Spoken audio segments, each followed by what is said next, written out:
Welcome to Just Liberty, where justice and liberty meet. I'm Bettina Krause, editor of Liberty Magazine, and here with me is my co-host, Alan Reiner, who is director of the Church-State Council, and together we're trying to recover religious liberty from the political extremes.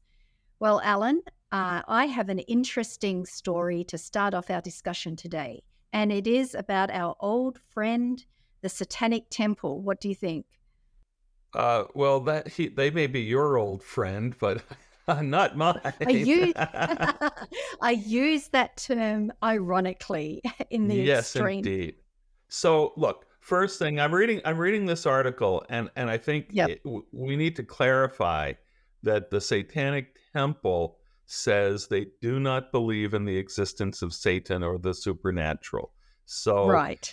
we have to get past the sort of um, hyperbolic name, that wants to get everybody upset, and just, Well, they're absolutely. kind of more traditional pagans, sort of.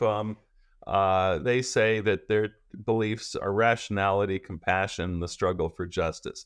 But obviously, their goal is to focus on the separation of church and state in a way that challenges, public civic religion that is really focused on preference for Christianity.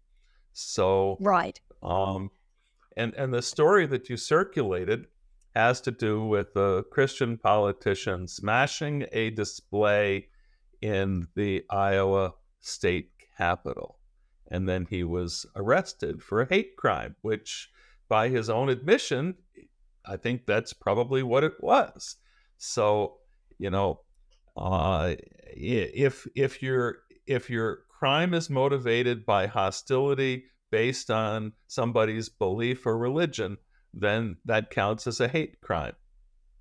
But I think you're right, Alan. As soon as you throw in the concept of a satanic temple or a satanic religion, it becomes emotive. And, talking to many of my Christian friends about religious freedom advocacy, the hypothetical is often thrown in, well, if you stand for the religious freedom rights of everyone, do you stand for also the religious freedom rights of, Satanists? And it's sort of seen as this test question. And I think what we saw here in Iowa, and also what we're seeing as a response in your home state, Alan, of Arizona, which has introduced a piece of legislation that bans the display of Satanist symbols on public property. We're seeing that dynamic play out, that this is a very emotive idea. But as you point out, the motivation for much of this on the part of the Satanic Temple is to test this idea of church-state boundaries. They're using this as sort of a wink and a nod. We know this is going to get your backs up. That's why we're doing it, because we want to show that the government has no business in providing a forum for public displays of religion. I think that's really the essence of the motivation, right? But I think that it may backfire, because Okay. I think it tends to give separation of church and state a bad name, because Right.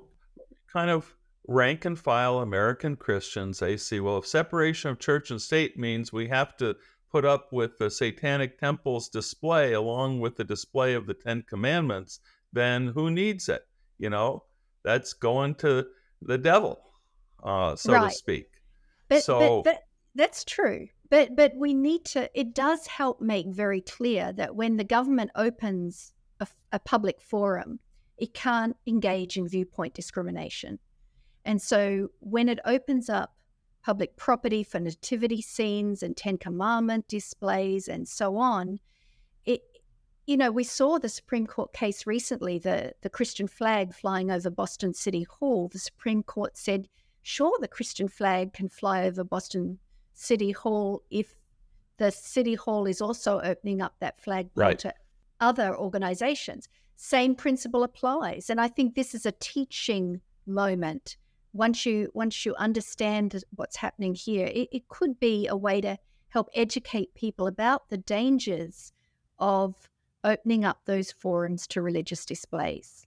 Well, speaking of educating folks, our guest today is doing more than her fair share. So let's get right to it. We are absolutely delighted to have Katherine Stewart with us today. She's an investigative reporter and author. She's covered religious liberty, politics, policy, education, and many other subjects for over a decade now. And her latest book, The Power Worshippers: Inside the Dangerous Rise of Religious Nationalism, it gives us a glimpse inside the machinery of the religious right. And it's also led to a film that was produced by Rob Reiner, a movie that's released February 16. And it also addresses this question of Christian nationalism. So thank you so much for joining us, Katherine. Thank you so much. It's great to be here with you today. So I want to start at the beginning. What on earth led you to this topic and led you to devote so much time to exploring this issue of Christian nationalism? Thanks for that question, Bettina. I first got into the topic in 2009. I was living in Santa Barbara, California, with my husband and kids. Our son was a baby. Our daughter was about 6 years old. And then I learned that a Good News Club was coming to our daughter's public elementary school. Good News Clubs claim to offer Bible study from a non-denominational standpoint. And I was pretty naive at the time. I thought non-denominational meant non-sectarian. And hey, I'm a big free speech supporter. And I actually think you can teach about religion in the public schools if it's truly from a non-sectarian standpoint, neither endorsing one particular form of religion or disparaging any other. But my views really shifted when a little girl in the community that I knew named Zoe was approached on the playground by a classmate who had just started attending the Good News Clubs. And that other girl, I'm going to call her Ashley, said to Zoe, "You're going to go to hell because you don't believe in Jesus. And I know it must be true because they taught it to me in school." Now that really struck me because it was clear to me that little kids cannot make a distinction between what's being taught in their public schools and what's sponsored by their schools. Public schools have a cloak of authority in the minds of little children, especially. They think if it's taught in school, it must be true, or at least it must be what the school wants them to believe. So it was clear to me at that point that these clubs, which come from a very particular strand and tradition of evangelical Christianity, were confusing little kids into thinking that this was the official religion of the school. And the clubs also started to encourage what I would only describe as faith-based bigotry. They were giving kids attending the clubs points or prizes or even candy for telling other kids, their classmates, that they were going to go to hell without Jesus and they were going to be separated from God forever, and they needed to come to the club and go to the right kind of church. So you had all these sort of needless religious wars breaking out in kindergarten playgrounds. And I was surprised to learn that there were thousands of these clubs operating in public schools nationwide.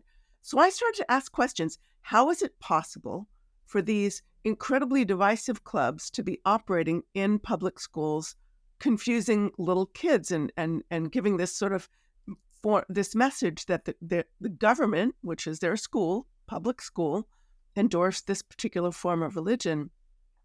So I decided to learn more about the clubs, the legal ruling that had allowed their presence in public schools in the first place. I figured if they have a right to come to my daughter's elementary school, I have a right to go to their national convention and learn more. And so I did. I wrote a piece for Santa Barbara magazine.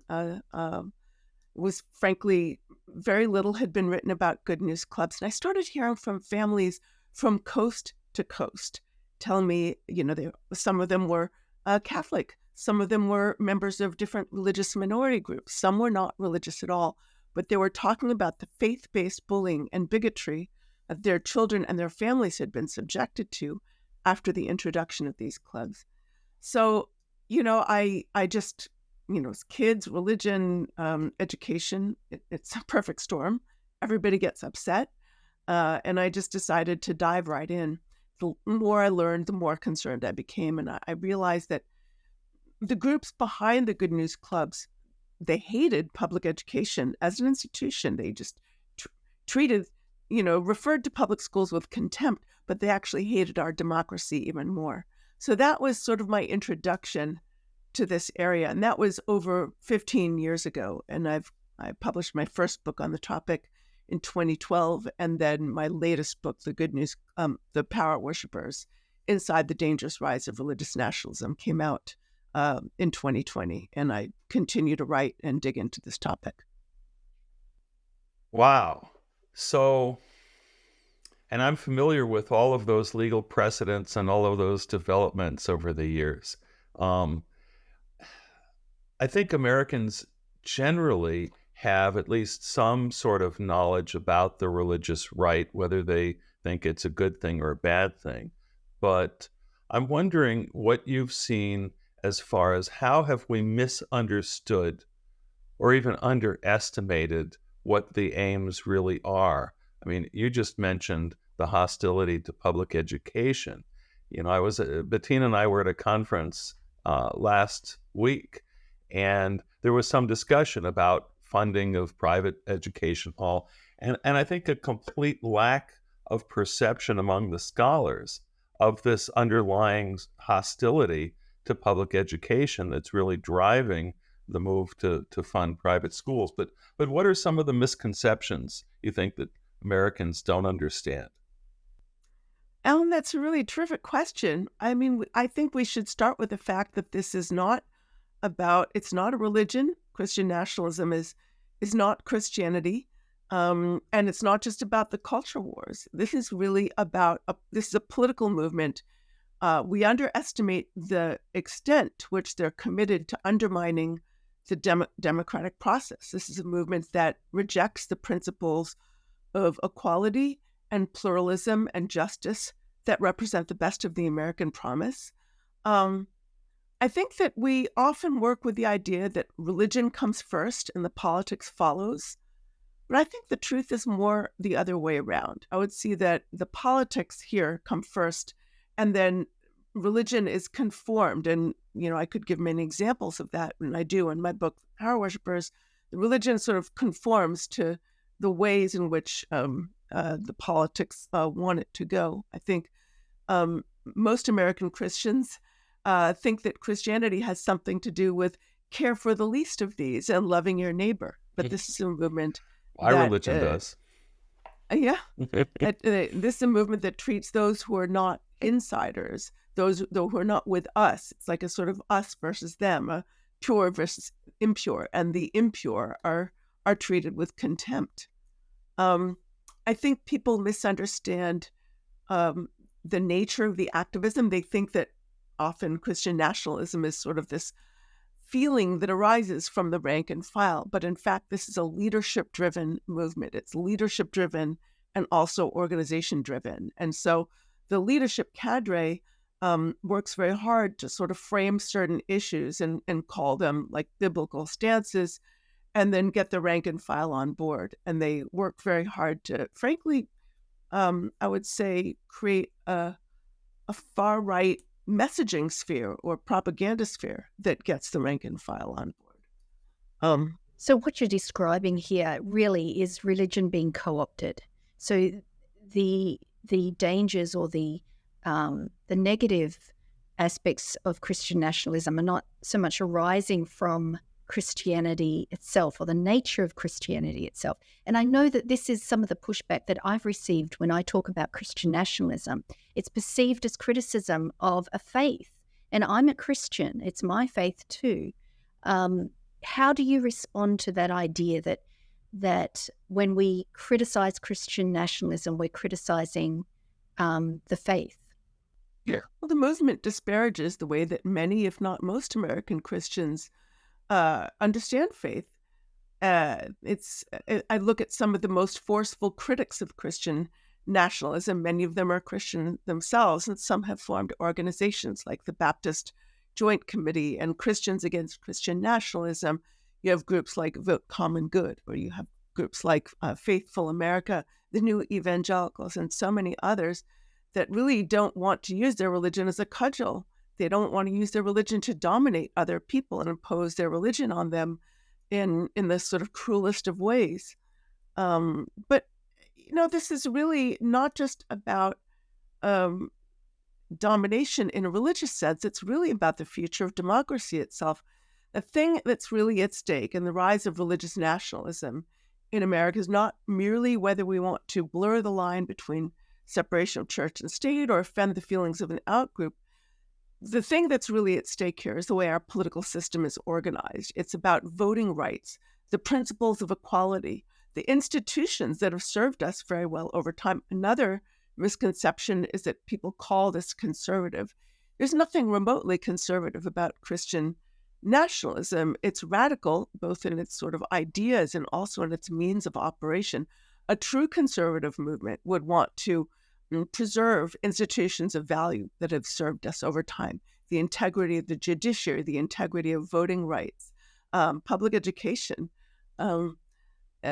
So really, this is about, and the principle of true religious freedom, which is the idea that you're free to worship any god or sacred idea, but you're not going to have other people's religious values imposed on you, and you're not going to have to fund other people's religion with your money. So on this notion of being anti-democratic, this is what I'm struggling with, because I meet a lot of conservatives who support policy goals of the right, but they're lovely people, and I don't perceive anything anti-democratic about them. Where's the impetus for being authoritarian and all coming from, and how widespread is it? Is it limited to a certain segment, or how do you see that?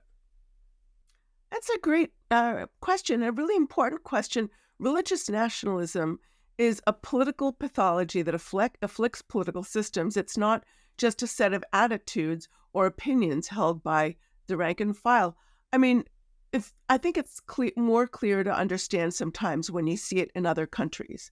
If you're looking at a country like Iran, when you're looking at a leader like Vladimir Putin in Russia or Erdogan in Turkey, when these leaders are binding themselves very tightly to ultra-conservative religious figures in their own countries in order to consolidate more authoritarian forms of political power, suppress dissent, suppress voting rights, divide the population into those who are, the us versus them, the pure versus the impure, we rightly recognize that as religious nationalism. And they do it they're bubble wrapping themselves in sanctimony in order to guard against any, I would say, democratic investigation of their own corruption, their cronyism, their kleptocratic practices, and any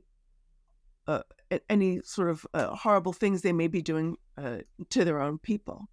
So, we've seen this over time and throughout history. I even think of someone like Mussolini in Italy. He was himself not particularly Catholic, and he was actually an atheist, and many of his followers beat up priests and abused Catholic lay people who opposed fascism. But he eventually allied with a sort of reactionary wing of the Catholic Church and sort of endorsed a clerical fascism as a way of dividing his country between those who belong and those who supposedly don't, and using this sort of dynamic to become more authoritarian in the way he governed, and again, to protect himself from abuses he was committing against his own people. So, what you're describing, the dynamic you're describing, it seems to me that many American Christians are caught up in this unknowingly. They're caught up in the sort of machinations of a political strategy and a political machine and a communication machine that has changed their understanding of their faith and how it should relate to the American Republic. How do we help people break out of that bubble? That's a great question. I mean, The $64,000 question, right? the I thought I'd $64,000 ask the question. expert, right? I know. I know. Well, I don't. I think we all have people in our circles, whether they're in our own families or in our friend networks, who are caught up in that, the disinformation bubbles that have done such a terrific job of helping people. I wouldn't say, everybody who casts their vote for a particular candidate is a Christian nationalist, but what they're doing is they may be supporting a Christian nationalist agenda with their vote. Does that make sense? Yeah. Exactly. So I think you can't begin to address the challenges we face unless people actually understand the problems that they're facing. So, when somebody say cast their vote because they want to end abortion or they want to defend the American family, they're really not arguing necessarily for major changes in the way the government is run. They're really making a statement about themselves and what they value. Does that make sense? Yes. But it's, when you understand that this is a leadership-driven movement and you point to how the leaders have made some of these issues, they've turned them into the single most important issue that could control their vote. If people cast their vote just on that one issue, on those two issues, they may be voting in a number of policies that they're not aware of and that actually don't end up helping to support the American family. I think about the fact that a lot of, this is a very well-funded movement. A lot of the funders, like the Prince DeVos family juggernaut or the Wilkes brothers or the Green family or UAlign, there are just so many. I've written about a number of them in my book, Bradley Foundation. They are as committed, if not more committed, to far-right economic policies as they are to the sort of right-wing positions in the so-called culture wars. These are, it's a sector of there's no other way to say it, the plutocratic class. The fortunes these folks have are just unbelievable. Just Google Betsy DeVos's yachts and you'll get an eyeful. I mean, yachts plural, or maybe homes plural. And, they want policies that are going to protect the unbelievable fortunes that they've accumulated. We're really living in a new Gilded Age. And while those folks may be doing fine, most American families are really struggling to make it work. And a lot of the politicians whose policies they're driving support for with these culture war issues are also promoting policies that are intensifying economic inequality, undermining the rights of the workforce, and making it so much harder for so many American families to succeed. Which leads us to the inevitable conclusion that what all of us are doing in our own way, which is trying to educate the American people, is the only answer, Bettina, to your question. How do we pierce the bubble? We just keep trying. But one of the things, Katherine, that you've done to try to pierce the bubble, your work has become the basis for this. Is it a movie or a documentary that Rob Reiner produced? And yes. As we're recording, it hasn't been released. We've all seen the teaser for it. We're eager to see it. By the time listeners watch this interview, it will have been released. But what was your role or the role of your work in putting this documentary together? I'm so proud to have written the book upon which the project was based, and I served as executive producer.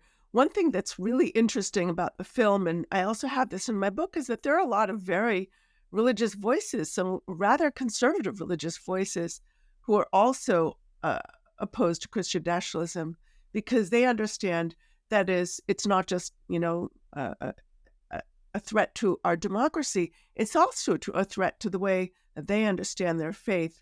So those things are sort of working together. But the movie includes a diversity of voices as well. Well, thank you so much, Katherine. I mean, this has just been an illuminating conversation. And I think you're right, Alan. I think it needs to be part one. Thank you. I'd be so happy to engage with you guys again. There's so much more to talk about. We just kind of opened the door. We did. Scratch the surface. So, Bettina, that was a fantastic interview with Katherine Stewart. What jumped out at you the most about what she had to say or her insights? So many things jumped out at me, Alan. But I think the thing that really struck me was just how difficult it can be once religion and politics or government funding start to come closer and closer together, just how difficult it is to stop those problematic issues arising, like the issue that she described right at the beginning with her daughter. Because equal access for faith clubs on public property, that's something that I would advocate for. But she showed that as those two things become closer together, problems arise. Well, yeah, and it could happen even without the club being at the public school. You can have a Bible club and after school at a church and have kids come to school and still, say those kinds of things to their classmates that are really offensive. But when it comes into the public school and has the imprimatur of state authority, that's what our founding fathers wanted to prevent, is the blending of state authority and religion. Yeah.